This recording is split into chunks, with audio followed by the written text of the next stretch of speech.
Hello everyone, it's me Clayton. I just finished watching Harley Quinn Season 3, Episode 8. So, with Harley and Poison Ivy kidnapping Bruce Wayne, and they decided to get Dr. Psycho back in order to get inside his mind.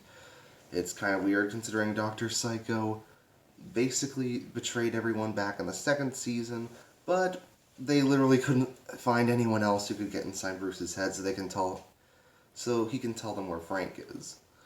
Unfortunately, Bruce has a bit of repressed memories, where he represses every single one of his memories except for the one night where his parents were killed. Then again, this shouldn't be a spoiler. Bruce's parents getting killed is basically a huge part of his past that we've seen a dozen times in almost every adaptation.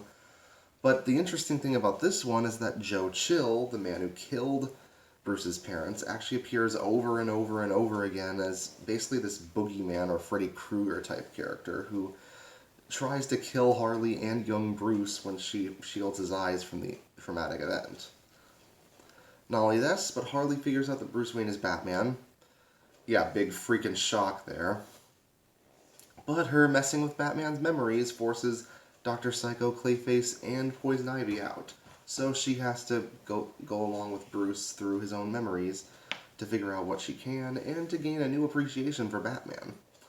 I like this sense of Harley gaining a new appreciation for what Batman does, especially considering that, she spent so much time as a villain on Joker's side and not appreciating all the sacrifices Batman has made and all the trauma that he has inside. It's nice to see her actually gain a bit of respect for him and even some sympathy for what he's going through. But of course, this leads to why he has Frank in the first place. Turns out he's altered Frank's resurrection powers so he can bring back his parents. Which seems like a really bad idea, but it seems like the exact kind of bad idea that Batman would go for if pushed to a certain point. Especially considering that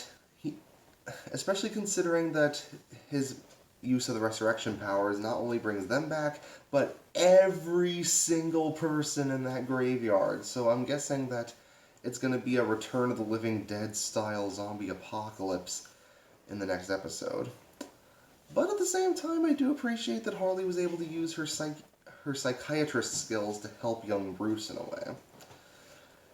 I feel like some adaptations really forget that Harley Quinn happens to be a psychiatrist, so she is really good at helping people with their mental trauma. So I'm glad it was used to good effect here, to not only get herself out of a tricky situation, but to also help the little Bruce inside his head, even if the older Bruce doesn't really comply. Also, I really appreciate the fact that there's a lot of funny references here to other things, like Clayface has a reference to Citizen Kane involving Thomas Wayne, which those are always fun. And they even point out Harley's propensity for wearing short shorts and why she happens to do that. And yeah, it's done for fan service first and foremost, but I felt it got some funny lines out of that, especially when she ends up in Robin's outfit. And yeah, I'm guessing there'll be tons of fan art out of that. But yeah, given the bad decision that Batman's making here, I'm guessing that he's going to regret stealing Frank in the first place, but we'll see that next week.